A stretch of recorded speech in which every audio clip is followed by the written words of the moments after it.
자, 안녕하세요. 반갑습니다. 주식하는 여러 그대에게 이정열입니다. 자, 일단은 우리 리서치 센터 공부방 같이 함께 운영을 하고 있죠. 종목들을 같이 안내를 좀 드리고 있는데 우리 클래시스도 굉장히 좀 강세 흐름도 이어가고 있는 상황들이고 BHI는 지금 한 70% 가까이가 급등을 했습니다. 제가 오늘 수익률 리뷰를 했던 자료 이 화면이고 70% 가까이 11월 4일 다 안내를 여기서 다 같이 드리고 있죠. 그리고 우리기술, 그리고 뭐 미래나노톤 62, 유신 80, 한전기술 40, 동아인지니어링 42, 유신도 거의 뭐 80% 가까이. 자, 일단 이렇게 방에 우리 밑에 하단에 고정 댓글 확인하시면은 누구나 입장하실 수 있고, 입장하시면은 과거의 내용들까지 다 이제 보입니다. 확인이 됩니다. 들어오셔가지고 도움을 받아 가셨으면 좋겠습니다. 함께 하셨으면 좋겠어요. 자, 그리고 두산 에너빌리티 브리핑을 드리게 할 텐데 시청하시기 전에 구독과 좋아요 한 번씩 부탁드리도록 하겠습니다. 지금 딱 선 그어놨죠. 제가 18,000원 돌파를 할지 못할지 중요한 변곡점 되겠습니다. 저는 이제 단기적으로 목표 가격을 18,000원 수준들로 잡고 있어요. 오늘 워낙 차이 실은 매물들이 좀 나와주기도 했고 18,000원을 돌파를 하면은 19,000원까지는 물량이 조금 매물대가 너무 강합니다. 자, 이번에 한 번에 좀 왔는데 우리 이전에도 지지 저항 구간이 여기에 저항 구간이 있었잖아요. 저항 구간. 이전에는 지지 구간이었지만은 이렇게 보시면 되세요. 지지가 저항으로 바뀐다. 저항은 지지로 바뀐다. 저항은 지지로 바뀌고 지지는 저항으로 바뀐다. 강력한 지지 구간은 강력한 저항 구간으로 바뀐다. 저항으로 바뀐다. 이렇게 보시면 돼요. 간단하죠? 강력한 지지 구간들은 강력한 저항으로 바뀌고 호재가 나오는 매물 소화 움직임들을 보여주면서 계속 위에 호가들을 갉아먹고 매물 출현하는 것들을 소화시키면서 올라가야 됩니다. 우리가 아무리 급하게만 먹으면 체하잖아요. 그러니까 소화를 시키면서 먹어야 되는 거예요. 주가가 올라가기 위해서. 이건 뭐 호가 수급적인 부분들인데 우리가 이전에 이 부분 상단 부분 뭐 이 기간 거의 뭐 1년 기간이라고 할게요. 1년 기간 동안 주가가 높게는 22,500원, 낮게는 12,500원. 절반이 어딜까요? 절반. 우리가 위에서 막 매수한 사람들도 있을 거고 이 거래량이 있으니까 거래가 되고 있으니까 위에서 매수한 사람이 있을 거고 아래에서 매수한 사람이 있겠죠. 근데 어디가 더 많습니까? 이전 이 기간 동안 매수한 사람이 더 많았을 거잖아요. 더 많았잖아요. 그러면은 이 기간, 이 가격을 터치를 하고 매수한 사람들도 거래량이 나와줬지만 이전 이 변곡점 여기 대비해서 이전에 매수한 사람들이 더 많고 이거는 이전에 비해서는 그렇게 많지 않은 상황들이니까 한 번에 뚫어주기 위해서 거래량이 이만큼 나와야 돼요. 거래량이.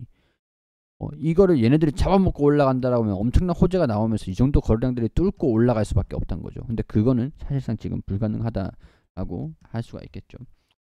얼굴 때문에 지금 잠깐 안 보이는데 자, 가리고 자, 이 거래량들 이전 거래량들이 있고 이 정도가 나와줘야 뚫고 올라간다는 거예요. 물량을 한 번에 잡아먹고 올라갈 수 있는 게 거래량이 그래서 필수적이다. 이 거래량 가지고 최근에 여기서 매수를 해봐야 뭐 얼마나 있겠어요. 이걸 이길 수 있는 물량은 아니잖아요. 뭐 그런 얘기입니다. 그런 얘기. 자, 그러면 이제 22,500원 수준에서 이 12,500원 수준들 절반 부분을 딱 체크를 해봤을 때 자, 이쁜 얼굴은 아니지만 여기 이 30% 가량이 됐을 때 절반 부분이 딱 여기에요. 딱 절반. 그죠? 여기. 자, 23,050원 여기를 고점으로 잡고 그리고 12,450원 여기를 저점으로 잡아서 여기 딱 절반이잖아요. 50% 수준이 여기란 말이에요. 여기.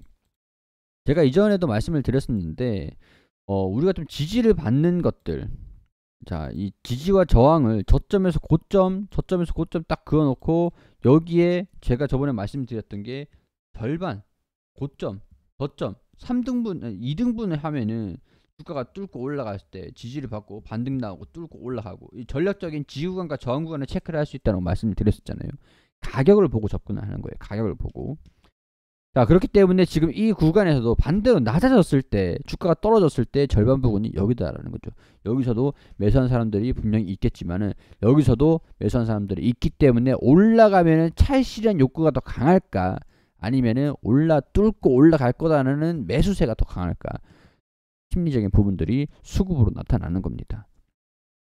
이 18,000원 부분들이 중요한 구간이다 라고 인지를 하시면 될 것 같고, 19,000원 장기 이평선까지 뚫어주는 거 아니면은 저는 여기에서 차익 실현 한번 나오고 또 이제 여기 절반의 절반을 16,000원 정도 수준으로 볼 수 있을 것 같은데, 한번 조정을 받은 다음에 이 현 부분들, 여기 이 부분에서 돌파 못하고 조정을 받고 뚫고 다시 올라가던가, 일단은 이 부분에서 매물 소환을 한번 해야 된다.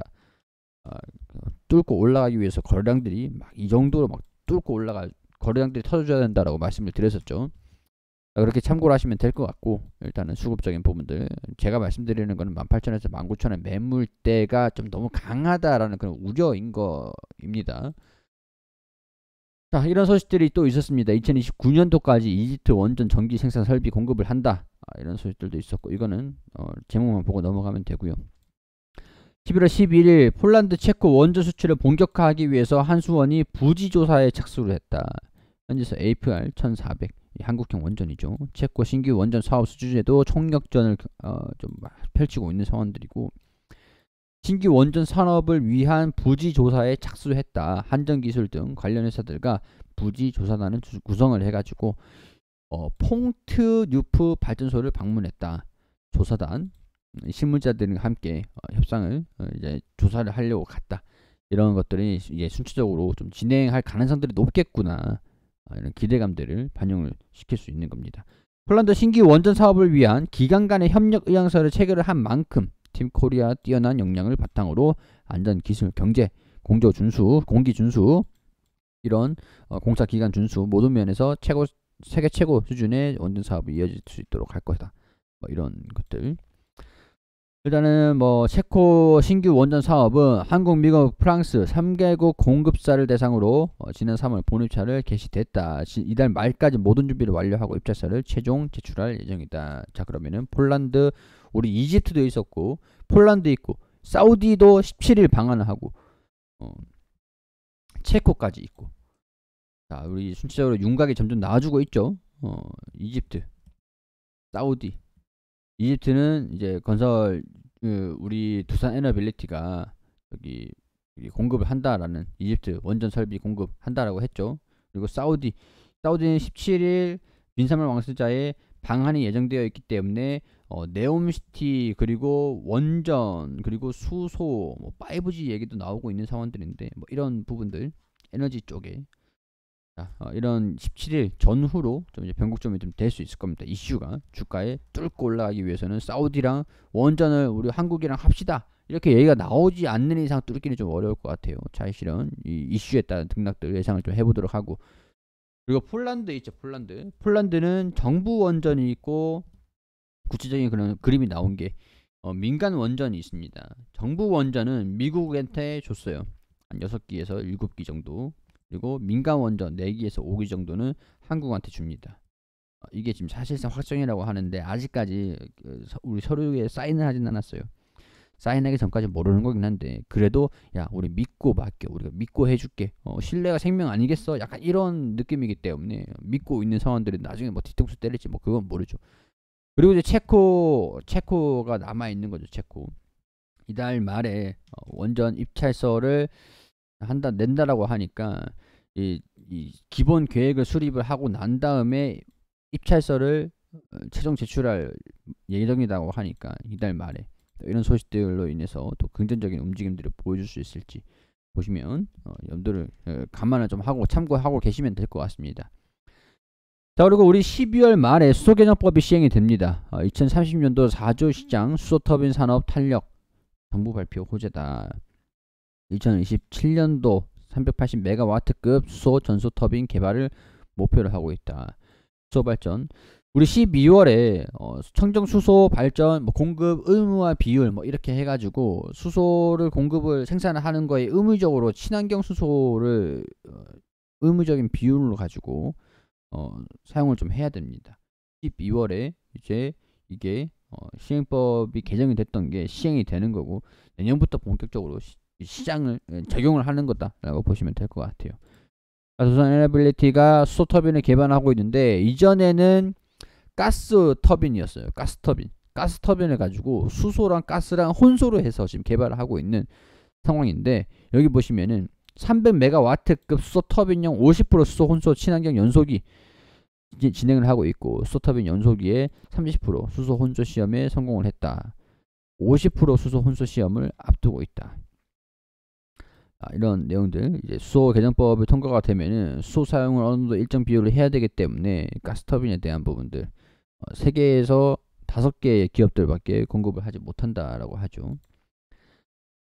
이 내용은 같은 내용들이고, 정정 수소 정책 뭐 똑같은 내용들이고.